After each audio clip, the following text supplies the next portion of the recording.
Tonight, Dorian strengthens into a hurricane and bears down on the British and U.S. Virgin Islands.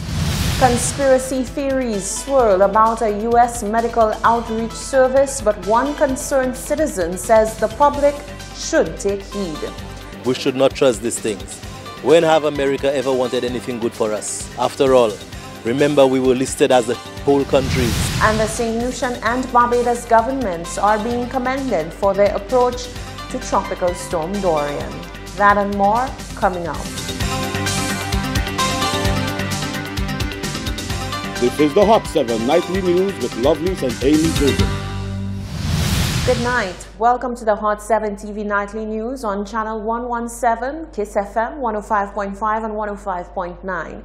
You can also log on to our website www.caribbeanhottv.com or watch on our free Caribbean Hot FM mobile app. I'm Lovelace and Amy Joseph. Thank you for joining us. Dorian strengthened into a hurricane Wednesday afternoon as it lashed the British and U.S. Virgin Islands. As the storm approaches eastern Puerto Rico, it's threatening floods and landslides in some areas that were hard hit 2 years ago by Hurricane Maria. The storm center was near the island of St. Thomas around 2 p.m. with maximum sustained winds of around 75 miles per hour, just above minimum hurricane strength. The hurricane has already claimed its first indirect victim. An 80-year-old man fell from the roof of his house in Puerto Rico as he was cleaning a drain while preparing for the storm. That's according to the Puerto Rico Public Safety Secretary. Later this week, Dorian may strengthen over the Atlantic waters and approach Florida or other parts of the southeastern U.S. coast over the Labor Day weekend as a Category 3 hurricane. In other news, a new conspiracy theory is sweeping social media, and it surrounds a U.S. naval ship. But the president of the Ionola Council for the Advancement of Rastafari, Aaron Alexander, says the warnings are legitimate. He is sending out a stark warning to the people of St. Lucia. He's asking locals to stay away from the U.S. naval ship, which is bound for the island to give free medical services. Rochelle Gonzalez has more in this report. Whilst the Ministry of Health and the Ministry of External Affairs have been on a mission to urge locals to snap up the opportunity to receive free medical services, one group is doing the complete opposite and urging locals to stay away from the initiative. On August 21st, the Ministry of Health issued a statement informing the nation of the imminent arrival of the United States Naval Ship Comfort Humanitarian Mission, USNS. According to the statement, the ship will be providing general services including basic medical evaluation and treatment, preventative medicine, dental screenings and treatments, optometry screenings and eyewear distribution, internal medicine, pediatrics, dermatology, women's health, physical therapy, and provision of medication as needed. But is it all too good to be true? Well, the president of the Ionola Council for the Advancement of Rastafari, Aaron Alexander, seems to think so. We should not trust these things. When have America ever wanted anything good for us? After all, remember we were listed as the shithole countries, along with the African countries by the president. So I think even in America, they need healthcare themselves. There are over millions of people, they tell you, that have no health insurance, no proper healthcare, etc., etc. So there's nothing as a free lunch. And when I heard about that announcement, I want to tell my people in St. Lucia, be careful. St. Lucians, be very careful with that kind of thing, because America never went and fight and help Mandela to get out of prison and to fight against apartheid in South Africa. And there's a campaign going on right now to control the population of black people, sterilizing black people, both men and women. So as much as St. Lucians might be tempted, considering the state of healthcare in this country, St. Lucians might be very tempted to go and take advantage of this opportunity. But I'm telling my people to be very careful and be very wary of this kind of thing. The ICAR president said the U.S. has a dark history of using black people as guinea pigs under the guise of medical services. He said those who forget the past are doomed to repeat it. I remember the history as far as the Tuskegee experience is concerned, where many of the black men, only black men might I add, were given or injected with syphilis and right to the grave to see how detrimental that disease would have on the black body.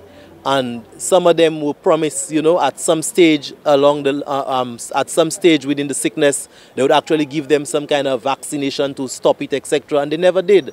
So we've been fooled, we've been deceived many times by this kind of disguise of coming under the guise of healthcare and all these kind of things. I remember in South Africa, during the 1980s, under President Botha, there was this nationwide campaign to actually infect pregnant women with HIV/AIDS in sub-Saharan Africa.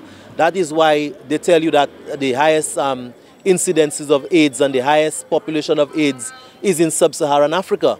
That is a direct result of the program that was carried out by President Botha through the healthcare system in South Africa, where pregnant women come into clinics were injected directly with HIV, and they now going home and have sex with their partner, and sometimes their partner have more than one partner, and that's how it's spreading in whole of South Africa, in the whole of the African continent. Alexander said if the U.S. genuinely wants to help, there are other ways to do so. Why can't America then furnish our OKEU hospital for us then? If they have all this latest technology, all this latest equipment, etc., etc., make a donation to OKEU hospital and donate some of this high-tech equipment to us. And at least that would last us longer than the one-time visit. You know, there's the old saying that instead of giving a man a fish every day, teach him how to fish. So bring this equipment to us, make a donation of some of those sophisticated equipment to help our people if you're really genuine about our health concerns in St. Lucia. So my people must be very careful and very wary of this thing, you know, and I definitely will tell you I will not take advantage of this opportunity because I don't trust this thing at all, at all, at all, at all. All of the ship's services are provided free of charge with no pre-registration necessary for the clinics and are available for all who need care.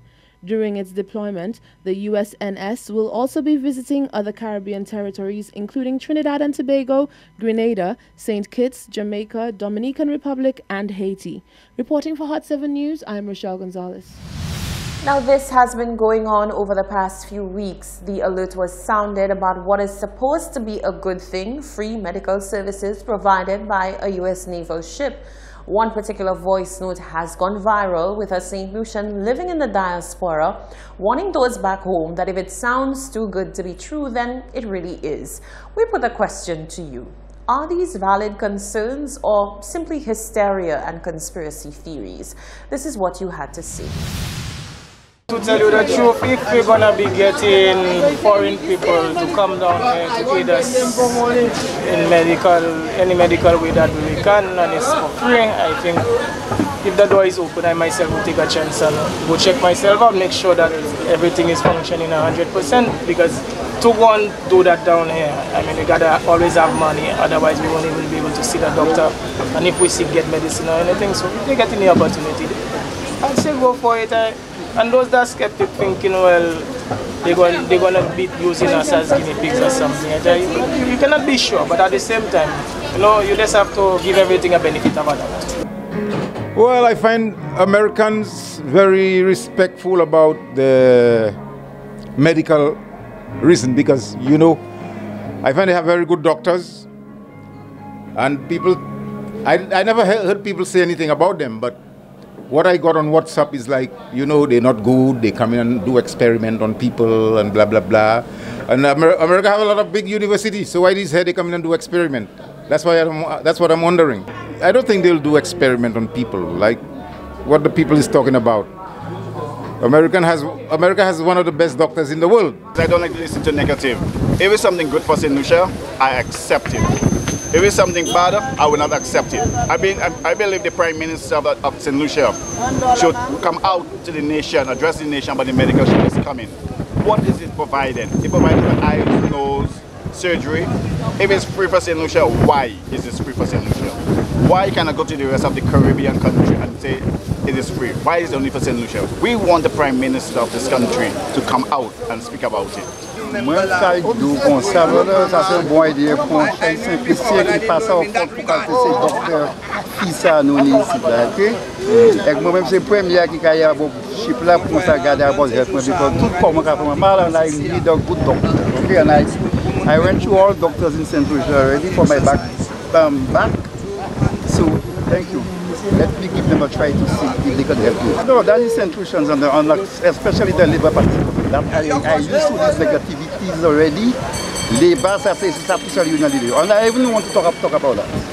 Okay, and I don't think solutions so stupid to let that nonsense I'm hearing on the tape there fool them. Okay?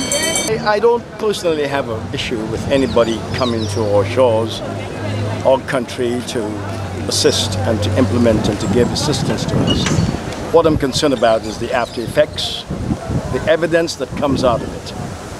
I have no issue. If it could be helped, if our nation, our country could be helped, so with it. I really don't have a problem with that.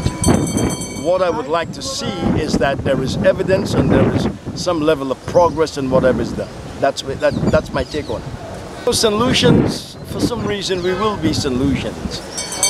We can say things without any evidence and proof. And I'm not against the fact that we can criticize what is actually happening.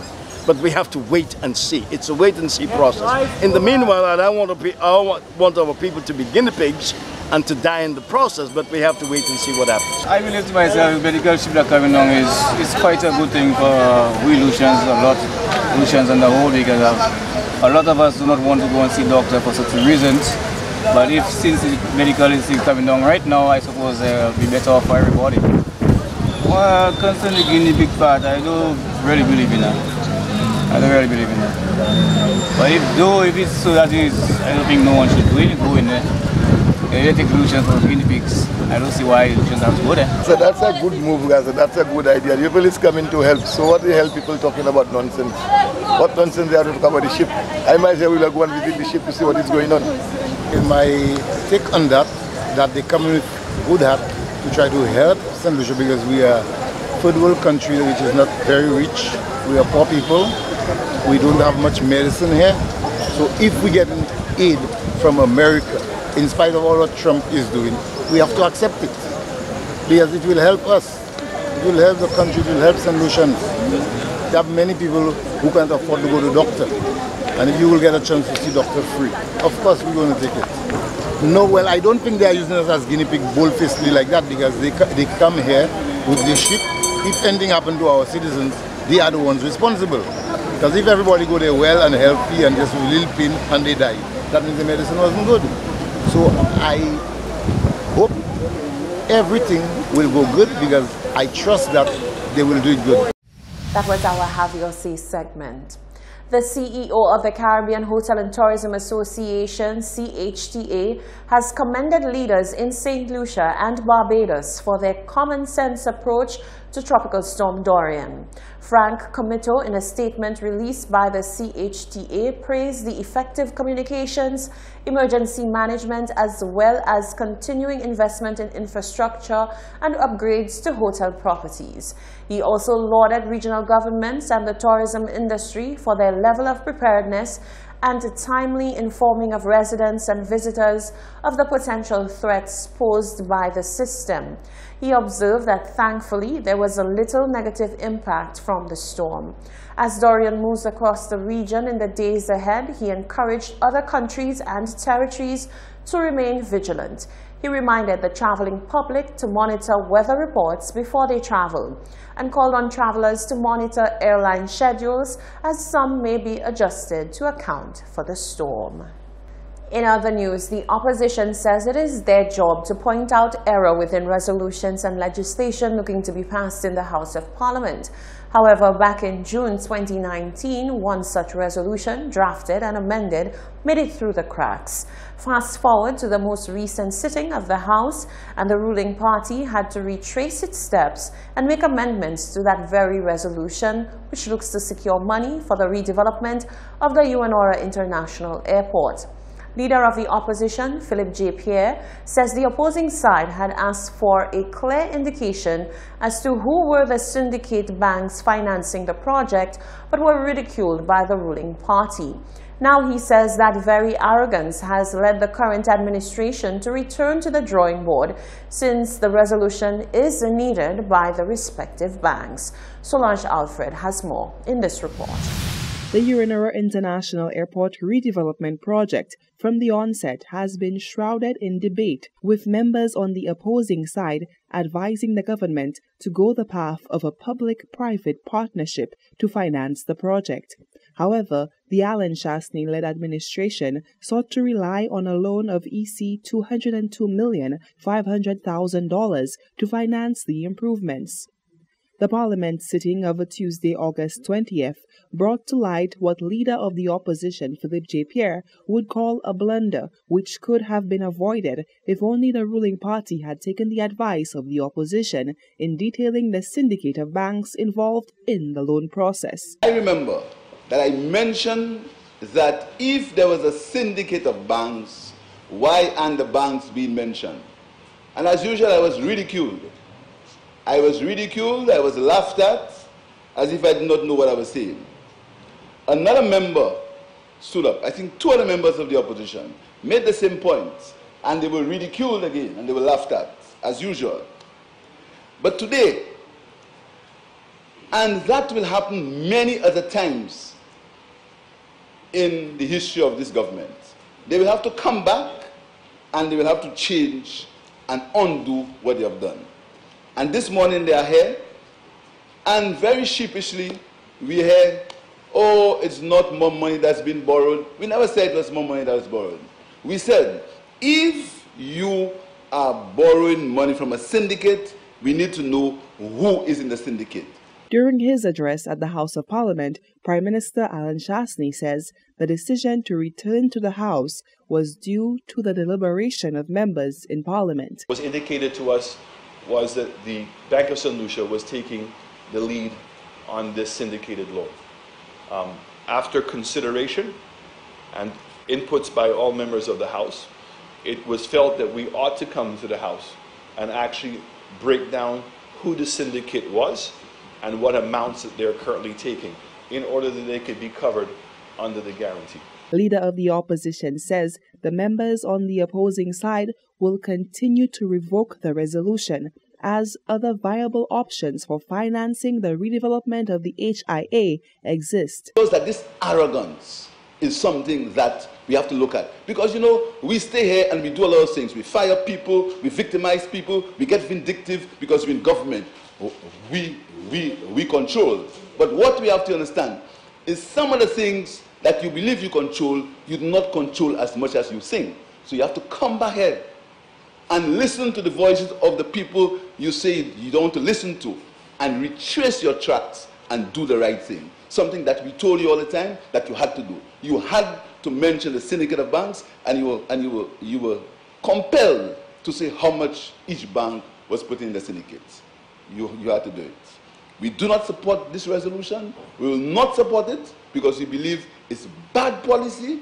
We believe it's policy that the generations of St. Lucia will suffer from. The amendments made to the resolution guaranteeing the loan to SLASPA from a syndicate of banks to finance the Urinura International Improvement Project was passed through Parliament. Reporting for Hot 7 News, I am Solange Alfred. Thank you, Solange. Before we go to break, this important notice. The urgent care unit at the Dennery Hospital will be closed from the 26th of August to Thursday, the 5th of September to undergo mold treatment. Therefore, all people with emergencies are kindly asked to visit the St. Jude Hospital or the Victoria Hospital for management of cases. Primary care services at the Dennery Hospital will continue. The Department of Health wishes to thank the public for their cooperation at this time and apologizes for any inconvenience caused. This is the Hot 7 TV Nightly News. Still to come, concerns are being raised about the age-old message being sent out by the religious sector denouncing the use of contraception. A former media worker calls for an active media association, and the annual Shate Creole competition is back. That and more when we return.